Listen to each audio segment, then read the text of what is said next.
VC সহ রাজশাহী বিশ্ববিদ্যালয়ের ৭৯ জন শিক্ষকের পদত্যাগ, অচল একাডেমিক ও প্রশাসনিক কাজ, দ্রুত শিক্ষার পরিবেশ না ফিরলে সেশন জটের শঙ্কা শিক্ষার্থীদের। ভারী থাকলেও নেই অস্ত্র, এখনও ডাকাত আতঙ্কে নাটোরের পিলখানা স্বর্ণের বাজার। রাত জেগে পাহারা দিচ্ছেন ব্যবসায়ী ও শ্রমিক, এলাকাবাসীর সহযোগিতা চাইল পুলিশ। এবং আখের চাষ বাড়ায় চলতি মৌসুমে নাটোর চিনি কলে লক্ষ্যমাত্রার বেশি মারাইয়ের সম্ভাবনা। কৃষকরা লাভবান হওয়ার পাশাপাশি সংকট কাটার আশা কৃষি বিভাগের।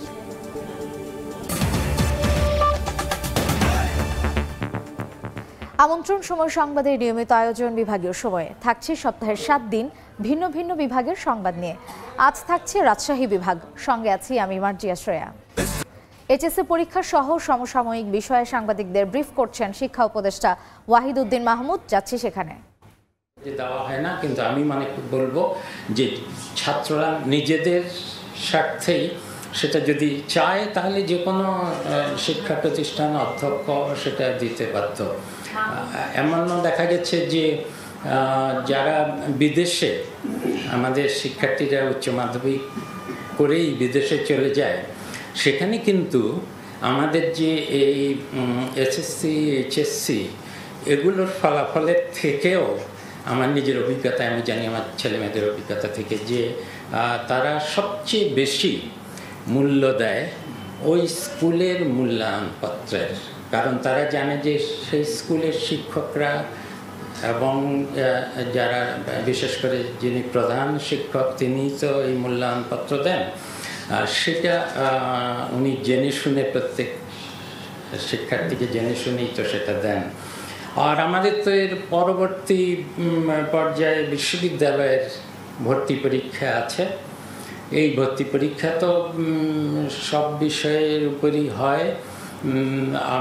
বিশ্ববিদ্যালয় কিভাবে ভর্তি পরীক্ষা নেবে সেটা তো আমাদের আওতায় নেই, কিন্তু হয়তো যদি সেই ভর্তি পরীক্ষাকে, এই যে পরীক্ষাগুলো হয়নি সেটার জন্য তারা যদি আরও বেশি যাচাই বাছাই করতে চান, সেই সুযোগ তো রয়ে গেছি। কাজেই দুটো রক্ষা কবচ আমি মনে করছি।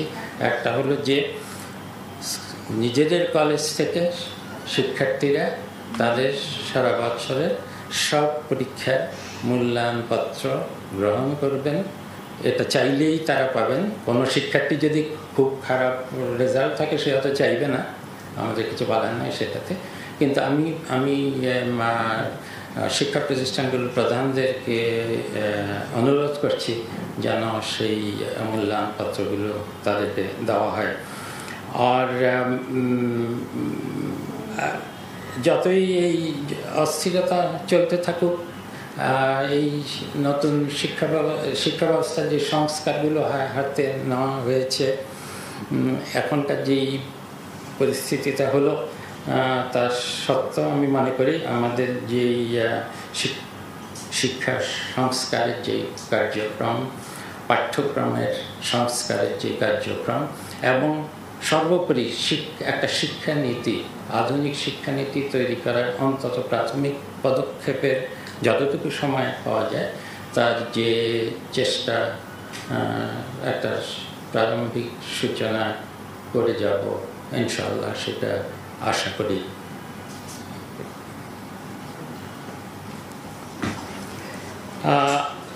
আমার বলার এইটুকুই ছিল। আসলে এর থেকে বেশি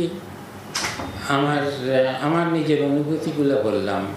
আমাকে প্রশ্ন করলে যে এর থেকে বেশি কিছু আমি নির্দিষ্ট করে বলতে পারবো তা তো না।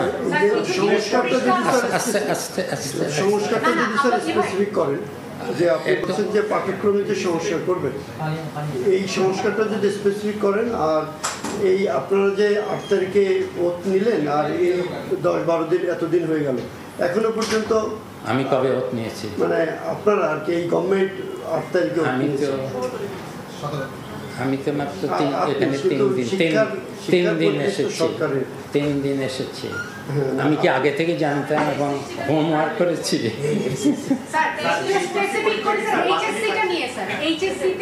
গতকালকে আন্তঃবোর্ড সমন্বয় বলেছেন যে পরীক্ষা বাতিল, কিন্তু সবার মনে একটা প্রশ্ন তৈরি হয়েছে, তাহলে শিক্ষার্থীরা বলছে তাদের 2020 সালের মতো সাবজেক্ট ম্যাপিং যে বিষয়গুলো পরীক্ষা হয়নি, তাহলে স্যার তারা কিভাবে আসলে নম্বরটা পাবে? আপনাদের সিদ্ধান্তটা কি এটা জানতে চাই। আমার কোনো ধারণা নাই, আমি এর সম্বন্ধে চিন্তাও করিনি। আমি কালকের যেই অনভিপ্রেত ঘটনা ঘটেছে আমি এখনো তারপরে ঠিক চিন্তা করার কোনো সুযোগ পাইনি। আমার মাথায় এটা ঢুকছে না এখন। এটার তো এক্সপার্ট আছে, আমি একক কিছু করব না। শিক্ষা বোর্ডগুলোই আসল সিদ্ধান্ত নেওয়ার কথা। তারা এসএসসির আগের পরীক্ষা, এবার অর্ধেক পরীক্ষাগুলো হয়ে গেছে, এগুলো সব মিলে কি করবেন সেটা তো আমি এখনো জানি না। আমার সরাসরি সেই সিদ্ধান্ত নেওয়ার কথাও না, সেটা এক্সপার্ট যারা তারা আরও দেখবেন।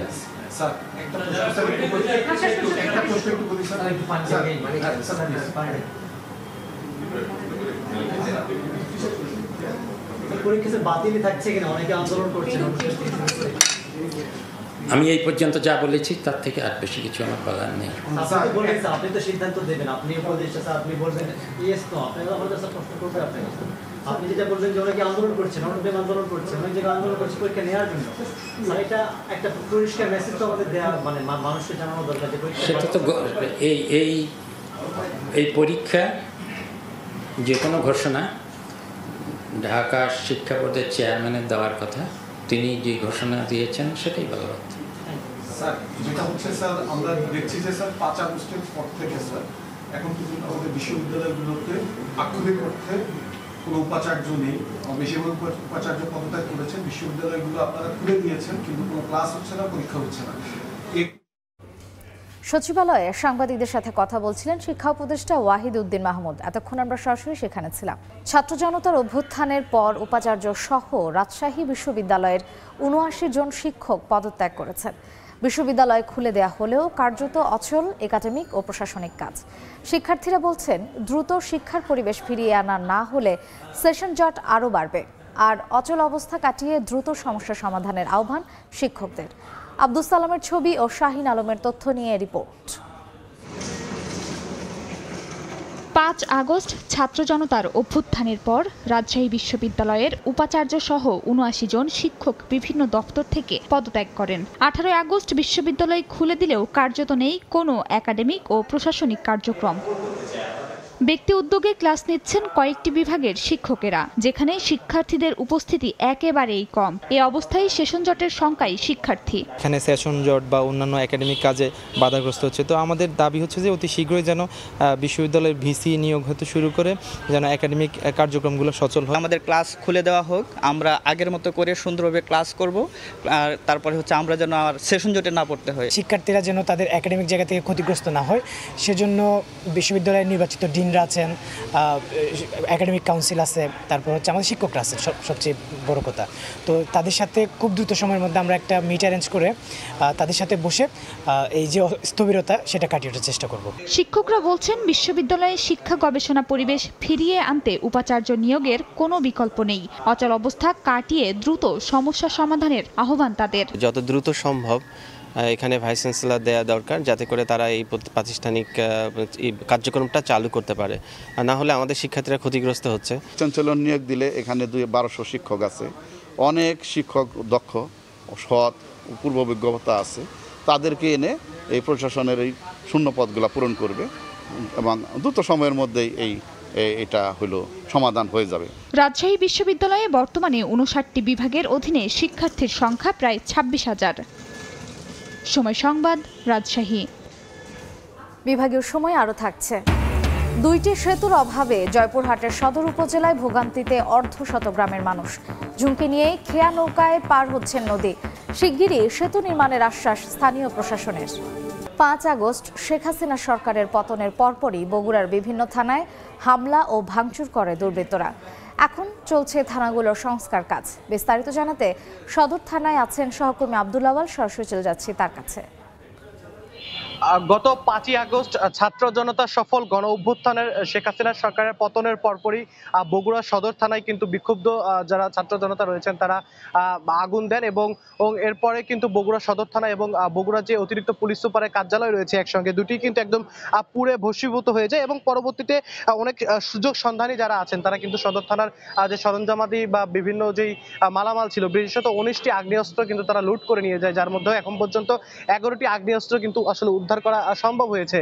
তো এই যে সদর থানার পুলিশিং কার্যক্রম চালু হওয়ার পর থেকে কিন্তু এখন পর্যন্ত এই সদর থানার যে পুলিশিং কার্যক্রম এটি কিন্তু আসলে ডিবি অফিসে চলমান রয়েছে এবং যেমনটি বলছিলাম যে সদর থানা আসলে পুরো ভস্মীভূত হওয়ার কারণে কিন্তু এখানে এখন পর্যন্ত পুরোপুরি এই কার্যক্রম স্বাভাবিক হয়নি এবং আপনারা দেখতে পাচ্ছেন ক্যামেরা চোখে যে এই সদর থানার যে ভবনটি রয়েছে সেটি কিন্তু আসলে আবারও সংস্কারের কাজ গতকালকে থেকে শুরু হয়েছে এবং এখন পর্যন্ত কিন্তু সেই কাজটি কিন্তু চলমান রয়েছে এবং সেই থানা যে সংস্কারের কাজ তার প্রথম ধাপের অংশ হিসেবে কিন্তু থানায় যে ভবনগুলো রয়েছে সেগুলো কিন্তু রং করে আবারও কিন্তু আগের মতোই সৌন্দর্য ফিরিয়ে আনার চেষ্টা করা হচ্ছে এবং আমাদের পুলিশের অতিরিক্ত যারা দায়িত্বপ্রাপ্ত কর্মকর্তা রয়েছেন তাদের সাথে কিন্তু আমরা কথা বলেছি, তারা আমাদেরকে যেমনটি জানিয়েছেন যে এর পরপরই কিন্তু আসলে থানার আর যেই ভবনগুলো ক্ষতিগ্রস্ত হয়েছে ভাঙচুর হয়েছে সেগুলোতে কিন্তু মেরামতের কাজ চলবে এবং এরপরে এই যে আসবাবপত্রের যে বিষয়গুলো রয়েছে সেগুলোর মাধ্যমে কিন্তু থানায়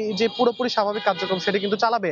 তবে এখন পর্যন্ত কিন্তু বগুড়া সদর থানা কার্যক্রম ডিবি এই কার্যালয়ে চলমান থাকলেও বগুড়া সদর থানা পুলিশ কিন্তু তারা তাদের টহল কার্যক্রম কিন্তু চলমান রেখেছে সেনাবাহিনীর সহযোগিতায়। আমরা দেখেছি যে সদর থানাতেও কিন্তু সেনাবাহিনী তাদের যে সহযোগিতা সেটি কিন্তু অটুট রেখেছে। তো এই ছিল বগুড়া থেকে আমার কাছে সর্বশেষ। সরাসরি ছিলাম বগুড়া সদর থানায়। আখ সংকটে টানা 10 বছর ধরে লক্ষ্যমাত্রা পূরণে ব্যর্থ নাটোর চিনিকল। তবে সরকারি পর্যায়ে আখের দাম বাড়ানোর কারণে এবছর চাষ বেড়েছে। এ অবস্থায় চলতি মৌসুমে লক্ষ্যমাত্রার 1.5 গুণেরও বেশি পরিমাণ আখ মাড়াইয়ের আশা করছেন সংশ্লিষ্টরা। কৃষি বিভাগ বলছে কৃষক লাভবান হওয়ার পাশাপাশি সংকট কাটবে চিনিকলটির। আল মামুনের পাঠানো তথ্য ও রোকনুজ্জামানের ছবি নিয়ে রিপোর্ট। কাঙ্ক্ষিত মূল্য না পাওয়ায় গত কয়েক বছর ধরে আখ উৎপাদন কমিয়ে দেন নাটোরের কৃষক। কমে যায় নাটোর চিনিকলের উৎপাদন। সংকট সমাধানে গত 2 মৌসুমে প্রতিমন আখের দাম 40 টাকা করে বৃদ্ধি করে চিনি ও খাদ্য শিল্প কর্পোরেশন। 2024-25 মৌসুমের নভেম্বরে আখ মাড়াই শুরু করবে চিনিকলটি। এই মৌসুমের জন্য প্রতিমন আখ 20 টাকা বাড়িয়ে 240 টাকা নির্ধারণ করা হয়েছে। মূল্য বৃদ্ধিতে আবারও বেড়েছে আখ চাষ। শুধু নাটোর চিনিকল জোনেই গত মাড়াই মৌসুমে 4758 একর ও চলতি মৌসুমের জন্য 7752 একর জমিতে আখের আবাদ হয়েছে। এতে হাসি ফুটেছে কৃষকের মুখে। 40 টাকা বাড়ার পরে আমি আবার কি করলাম, আরো 6-7 বিঘা জমি আগ্রহ করে লাগাইলাম। লাগানোর পরে আবার শুনতেছি যে আরো 40 টাকা বাড়া দিছে। আগ্রহী হয় 3 বিঘা জমি, আগে 2 বিঘা ছিল, এখন 3 বিঘা জমি করছি। আমরা আশা করতেছি এবার আরো আখ সরবরাহ হবে, তাতে করে চিনিকল লাভবান হবে। চিনিকলটি প্রতি মৌসুমে 15,000 মেট্রিক টন চিনি উৎপাদনের সক্ষমতা থাকলেও পর্যাপ্ত আখ না পাওয়ায় আগামী মৌসুমে 90,000 মেট্রিক টন আখ মাড়াইয়ের লক্ষ্যমাত্রা নির্ধারণ করেছে। 90,000 মেট্রিক টন আখ মাড়াইয়ের জন্য পাওয়া যাবে এবং আমরা আমাদের যে কাঙ্ক্ষিত লক্ষ্যমাত্রা অনুযায়ী চিনি উৎপাদন করতে সক্ষম হব। কৃষি বিভাগ বলছে নাটোর চিনিকল জোনে এবার প্রায় 1.5 লাখ মেট্রিক টন আখ উৎপাদন হবে। সংকট কাটবে গত 10 বছরের। আমরা আশা করছি যে এই আখগুলো কৃষকেরা চিনিকলে সরবরাহ করে তারা অর্থনৈতিকভাবে লাভবান হবে এবং চিনিকল সমৃদ্ধ হবে। নাটোর চিনিকলের তথ্য মতে 2024-25 মৌসুমে ও প্রতিষ্ঠানে চিনি উৎপাদনের লক্ষ্যমাত্রা নির্ধারণ করা হয়েছে 5130 মেট্রিক টন। সময় সংবাদ, নাটোর। মৌসুম শেষ হয়ে আসায় রাজশাহীতে আমের দাম বেশ চড়া। এ বিষয়ে বিস্তারিত জানাতে শিরোইল এলাকায় আছেন রিপোর্টার সাইফুর রহমান রকি। সরাসরি যাচ্ছি তার কাছে।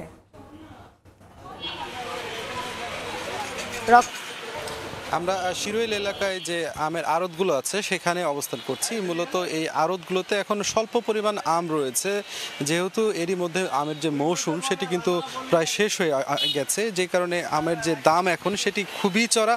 যে আমগুলো রয়েছে সেই আমগুলো একেবারে ক্রেতাদের ক্রয় ক্ষমতার বাইরে চলে গেছে, কারণ এখন একেবারে শেষ সময়ের যে আম সেটিকে বলা হয় আশ্বিনা আম। সেই আশ্বিনা আমই বিক্রি হচ্ছে 5,000 টাকা মন দরে। এছাড়া গৌরমতি যে আমটি এখানে আছে সেই গৌরমতি আম সেখানে 7,000 টাকা মনে বিক্রি হচ্ছে।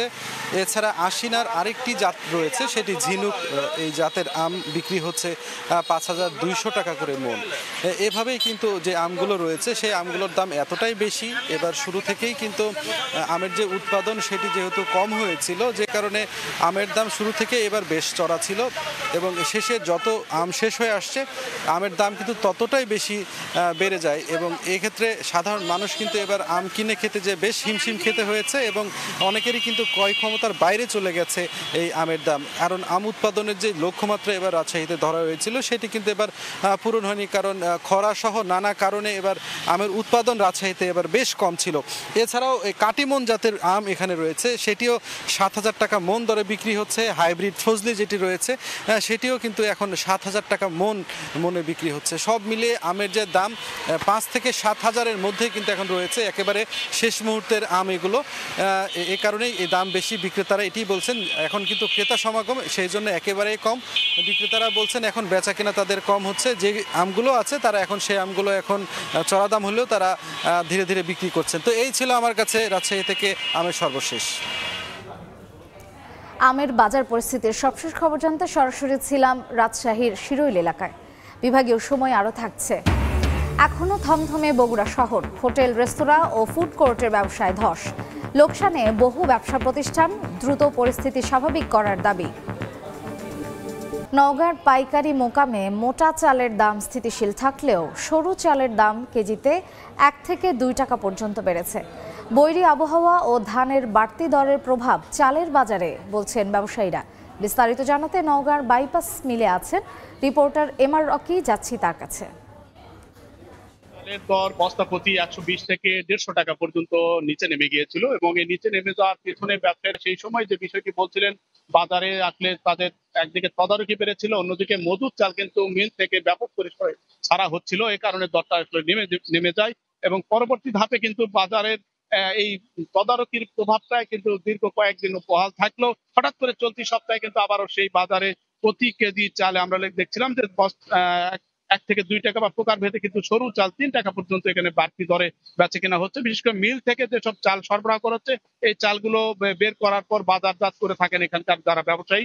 তবে ব্যবসায়ীদের দিক থেকে বলা হচ্ছে যে হাটে এই সময়টাতে সরু যে চালগুলো রয়েছে, বিশেষ করে জিরা, কাটারি, নাজির, এই চালগুলোর যে ধান, এই ধান কিন্তু হাটে অনেকটাই কম আসছে এবং এই ধানের দামটাও কিন্তু বাড়তি দরে তাদের সংগ্রহ করতে হচ্ছে, যার কারণে চালে কিন্তু তাদের বস্তাপ্রতি 50 থেকে 100 টাকা বা 120 টাকা পর্যন্ত বাড়তি দর তাদের এই মুহূর্তে ফেলতে হচ্ছে চালের।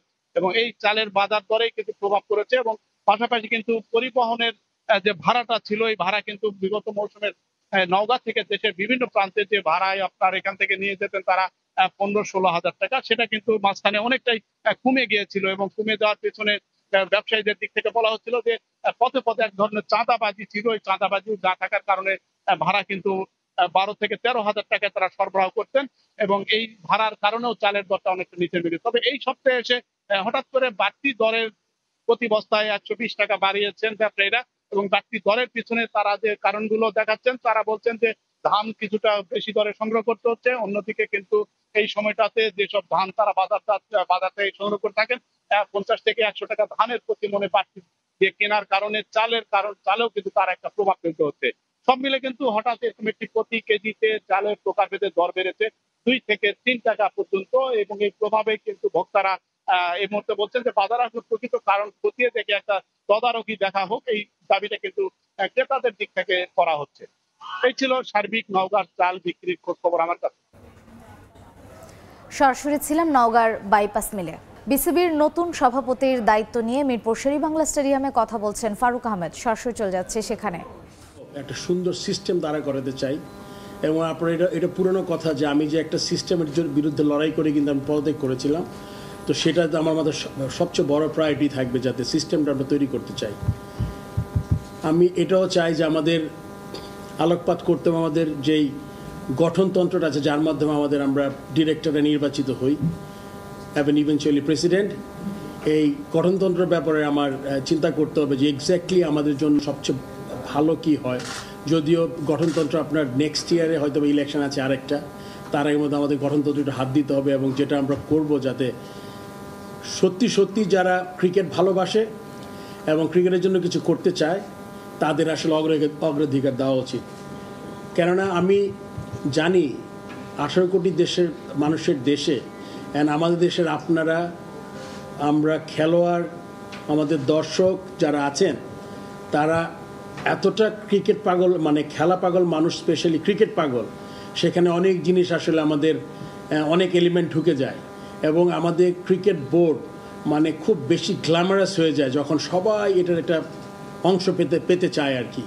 সো আমি চাইবো যে এইটা অবশ্যই আমরা যাদের আমাদের প্রয়োজন হবে স্টেক হোল্ডারদের আমরা সাথে নিব, কিন্তু এটা কিন্তু প্রথম প্রায়োরিটি ক্রাইটেরিয়া হবে লিগে ক্রিকেটের উন্নতি। সেটা যদি আমরা এমনভাবে করতে পারি যে আমাদের সবার আগে যদি আমি বাংলাদেশি মনে করি, আমি বাংলাদেশ আমার দেশ, তারপর যদি আমার দল চিন্তা করি, বাংলাদেশ ক্রিকেট দল আমার দল, তাহলে কিন্তু আমরা অনেক ধরনের সমস্যা থেকে আমরা বের হতে পারবো। তখন এখানে কোনো পার্সোনাল লাইকিং থাকবে না, তখন কোনো পার্সোনাল এজেন্ডা থাকবে না, দেখবে না আপনার জিনিস সব ইন প্লেস হবে।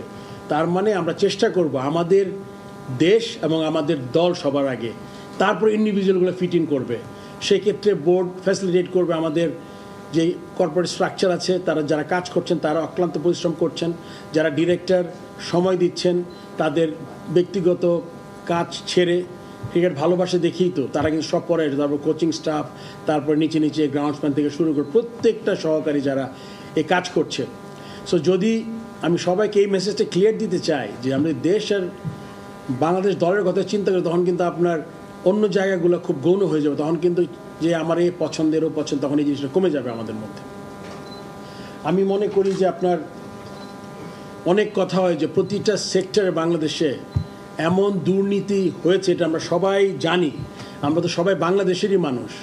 সো সেক্ষেত্রেও কিন্তু আমাদের যদি প্রত্যেকটা অর্গানাইজেশনে যেই দুর্নীতির কথা শুনেছি, এটা ক্রিকেট বোর্ড এটার বাইরে না, যদি এরকম কিছু থাকে ডেফিনেটলি এটা আমরা লুক আফটার করবো, আমরা দেখব জিনিসটা কী হয়েছে, এবং আগামীতে পুরোপুরি দুর্নীতি বন্ধ করা যাবে না, এটা কেউ যদি বলে এটা আমি তার কথা পুরোপুরি বিশ্বাস করবো না, বাট একটা সিস্টেম চালু করতে হবে যেখান থেকে আমরা এই জিনিসগুলো আমরা কমাতে পারবো। এক সময় দেখবো আমরা একটা দুর্নীতিমুক্ত একটা জায়গা পাবো। আমি আমার টেনিয়র আমি এক্স্যাক্টলি জানি না কতদিন, বাট আমি এটা অ্যাসিওর করতে পারি আপনাদের, আমি যতদিন এই আমার সময়কাল থাকবে ততদিন আমার সর্বোচ্চ চেষ্টা থাকবে যে এই জিনিসগুলোকে লুক আফটার করা। আপনি যদিও কোয়েশ্চেনের আপনারা জিজ্ঞেস করবেন যে আমার প্রায়োরিটি কী, আমি কোত্থেকে শুরু করতে চাই, এখানে কিন্তু অনেক জিনিসগুলো ইনভলভ আছে। অ্যান্ড আপনি দেখেন আমার সাথে লোকজন কিন্তু তারা কিন্তু ক্রিকেটের সবার দীর্ঘদিনের অভিজ্ঞতা, কেউ আছে ঠিকমতো কাজ করতে পারেনি, কেউ কাজ করে স্পৃহা কম ছিল। আমি আশা করব যারা কাজ করার, যাদের আগ্রহ কম, তাদের আসলে শুধুমাত্র বোর্ডে থেকে বোর্ডের ডিরেক্টর এইটা আসলে এই পরিচয়ে পরিচিত হওয়ার জন্য এটা গর্ব করার মতো কিছু হবে না। মিরপুর শেরেবাংলা স্টেডিয়ামে কথা বলছেন বিসিবির নতুন সভাপতি ফারুক আহমেদ। এতক্ষণ আমরা সরাসরি সেখানেই ছিলাম। ছাত্র জনতার অভ্যুত্থানের পর বগুড়া শহরের অবস্থা এখনো থমথমে। ছাত্র জনতার অভ্যুত্থানের পর রাজনৈতিক অস্থিরতায় শহরের হোটেল রেস্তোরাঁগুলো বেশিরভাগ সময় থাকছে ফাঁকা। ব্যবসায়ীরা বলছেন গত এক মাসে তাদের বিক্রি অন্ততপক্ষে 70% কমে গেছে। এতে শহরের হোটেল রেস্তোরাঁগুলোতে লোকসান হয়েছে প্রায় 10 কোটি টাকা। আইনশৃঙ্খলা পরিস্থিতি কিছুটা স্বাভাবিক হয়ে আসলেও ক্রেতার দেখা মিলছে না। এমনকি বকেয়া আছে কর্মচারীদের বেতন, বিদ্যুৎ বিল সহ অন্যান্য খরচ। এবার জেনে নেব রাজশাহী বিভাগের গত সপ্তাহের আলোচিত ঘটনা। 17 আগস্ট গভীর রাতে চাঁপাইনবাবগঞ্জের শিবগঞ্জের রঘুনাথপুর সীমান্তে পদ্মা নদীর পাড়ে 5 জন যাত্রী নিয়ে দুটি যন্ত্রচালিত নৌকা নোঙর করে। এ সময় টহলরত বিজিবি সদস্যরা তাদের তল্লাশি করে 3টি ভারতীয় গরু ও হাঁসুয়া উদ্ধার করা হয়। অবৈধ অনুপ্রবেশের দায়ে আটক করা হয় 5 ভারতীয় নাগরিককে। পরে তাদের শিবগঞ্জ থানায় সোপর্দ করা হয়। 18 আগস্ট ভোরে রাজশাহী নগরীর ভদ্রা এলাকার সড়কে একটি পরিত্যক্ত ব্যাগ দেখতে পান স্থানীয়রা। খবর পেয়ে বৈষম্য বিরোধী ছাত্র আন্দোলনের শিক্ষার্থীরা ব্যাগ খুলে প্রায় 18 লাখ ও একটি সোনালী বর্ণের গ্লাস উদ্ধার করেন। পরে তারা টাকা ও গ্লাসটি বোয়ালিয়া মডেল থানায় সেনাবাহিনী ও জেলা প্রশাসকের একজন ম্যাজিস্ট্রেটের উপস্থিতিতে। এই ছিল বিভাগীয় সময়। আগামীকাল থাকবো খুলনা বিভাগের আয়োজন নিয়ে। এরপর থাকছে আন্তর্জাতিক সময়। সঙ্গেই থাকুন সময়।